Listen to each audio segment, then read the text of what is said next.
Nah, selanjutnya kita juga akan melihat ya catatan apa yang ada di PPKM darurat yang berlaku resmi mulai 3 Juli hingga 20 Juli memiliki beberapa poin penting yang tentunya harus dipatuhi oleh setiap elemen masyarakat. Iya, dan berikut kami akan ajak pemirsa nih untuk melihat ketentuan apa saja yang ada di dalamnya. Yang pertama dari sektor pekerjaan, kita lihat nih ada dibagi 3 begitu. Yang pertama adalah sektor non-esensial yang diwajibkan WFH 100%. Atau work from home gitu ya, bekerja dari rumah ini untuk pekerjaan non-esensial. Sedangkan yang kedua untuk sektor esensialnya maksimal 50%, yaitu keuangan, perbankan, teknologi, dan informasi perhotelan, non-karantina, industri, dan juga ekspor. Tapi pemirsa, walaupun WFH 50%, 50% yang bekerja di kantor, protokol kesehatan juga tetap harus dijalankan 100% ya.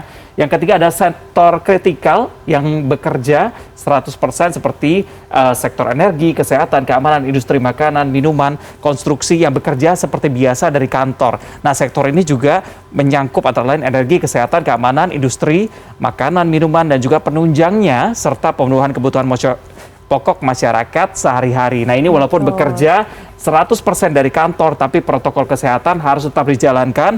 Jangan sampai ada terjadi penularan di sana, begitu ya, Betul sekali, penggunaan double masker juga disarankan begitu ya. Itu tadi ada beberapa pembagian begitu ya untuk fasilitas-fasilitas kantor. Selanjutnya ini ada juga yang harus ditutup sementara, yaitu salah satunya itu sekolah. Pertemuan tatap muka ini kembali harus ditunda terlebih dahulu ya, selama PPKM darurat ditiadakan. Ini artinya bahwa dalam tahun ajaran baru di pertengahan Juli nanti, ini kembali dilakukan secara daring proses belajar mengajarnya. Selanjutnya selain sekolah juga tempat ibadah ini juga harus ditutup sementara selama pemberlakuan PPKM darurat 3 hingga 20 Juli 2021, yaitu masjid, gereja, wihara, pura, ini semuanya harus ditutup sementara. Jadi kita lakukan ibadah di rumah masing-masing aja untuk sementara ini. Betul sekali, Lady. Nah, yang berikutnya adalah lokasi-lokasi yang menunjang berpotensi untuk mendatangkan kerumunan.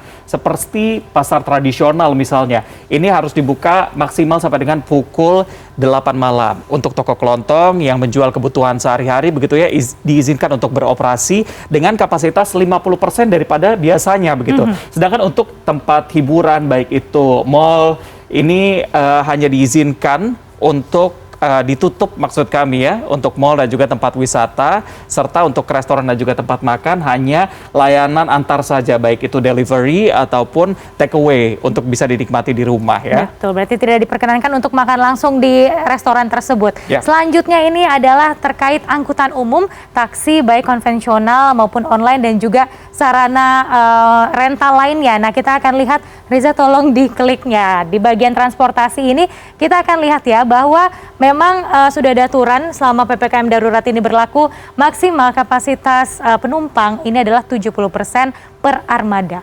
Sementara itu juga kita akan lihat lainnya selain transportasi yang ada di sini, ini juga terkait bagaimana perjalanan jauh. Jika Anda nanti akan menggunakan pesawat, ini ada syaratnya yaitu wajib adanya menunjukkan kartu vaksinasi.